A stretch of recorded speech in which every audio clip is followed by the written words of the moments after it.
Bonjour à tous, bienvenue dans notre matinale. Comment bien commencer la journée? Et je vous invite ce matin à lire un texte qui se trouve dans Ésaïe au chapitre 40, versets 6 à 8. Tous les mortels sont comme l'herbe, toute leur grâce comme la fleur des champs. L'herbe se dessèche, la fleur se flétrit, quand le souffle de l'Éternel a passé sur elle. Oui, l'herbe se dessèche, la fleur se flétrit, mais la parole de notre Dieu demeure éternellement. Écoutez-moi, vous donc, je me suis chargé dès le sein maternel que j'ai porté dès votre naissance. Jusqu'à votre vieillesse, je serai le même. Jusqu'à votre blanche vieillesse, je vous porterai. Je l'ai déjà fait, et je continuerai à vous soutenir. Je vous porterai encore, et je vous sauverai. Alors, magnifique passage de la part d'Ésaïe, qui nous parle de ce Dieu qui nous accompagne dès notre naissance jusqu'à notre départ de cette terre.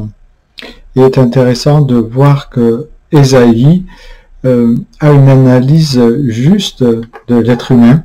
Nous savons que nous sommes de passage, et beaucoup de textes de l'Écriture, que ce soit de l'Ancien Testament ou du Nouveau Testament, nous le rappellent, pour que justement nous ne vivions pas cette vie comme si rien n'allait se passer après, mais au contraire, en nous préparant à rencontrer celui qui est la résurrection et la vie, celui qui un jour invitera tous ses enfants aux noces de l'agneau, à cette immense fête que nous parle Ézéchiel.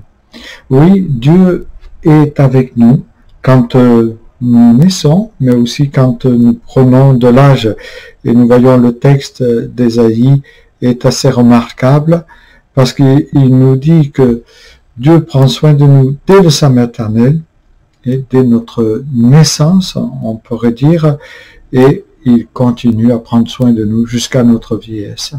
Alors parfois, on a l'impression que Dieu ne prend pas soin de nous, ou qu'il est loin de nous, parce que nous passons par telle ou telle situation. Mais Dieu nous le rappelle constamment dans l'Écriture. Je suis avec vous tous les jours jusqu'à la fin du monde.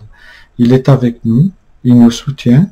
Parfois, il arrive que nous autres ne lui lâchons la main, mais lui, il se présente comme ce Dieu éternel, ce Dieu qui est fidèle, ce Dieu qui est l'alpha et l'oméga, et qui nous rappelle qu'on peut s'appuyer sur lui. Matthieu 24, par exemple, dit que le ciel et la terre passeront, dit Jésus, mais mes paroles ne passeront point. Donc c'est vrai que nous croyons que cette terre est vouée malheureusement à un éclatement, à sa perdition, comme nous le croyons d'après ce que dit l'Écriture. Comment cela va se passer? On ne sait pas si c'est l'homme lui-même qui va le détruire ou si c'est Dieu qui va envoyer un jugement qui les détruira complètement toutes choses. Mais ce que nous savons, c'est que cette terre est de passage, puisque l'apôtre Pierre nous dit qu'il y aura des nouveaux cieux et une nouvelle terre où il fera bon de vivre, et justement où le Seigneur sera parmi nous, avec nous, et nous serons libérés de ce corps de péché, ce corps aussi qui peut nous handicaper quand nous prenons de l'âge. Nous savons que le corps a tendance justement à faire ressortir les handicaps de l'être humain. Et l'espérance que Dieu nous donne, c'est que justement, à la résurrection, quand nous serons avec lui, quand il sera revenu, nous aurons un nouveau corps, un corps glorieux, un corps qui ne connaîtra plus la faim, mais qui pourra manger, un corps qui aura des sentiments, mais qui ne connaîtra plus la tristesse, le deuil, la séparation. Et donc, ce corps que Dieu nous donne, et justement ce corps qu'avait Jésus à sa résurrection, c'est comme une préfiguration de ce qui va nous arriver. Le corps de Jésus qui était parmi ses disciples, qui est resté parmi eux, c'est une préfiguration aussi du corps que nous allons avoir. Et c'est magnifique de savoir que même si le ciel et la terre passeront, Dieu a prévu un endroit où nous serons enfin heureux.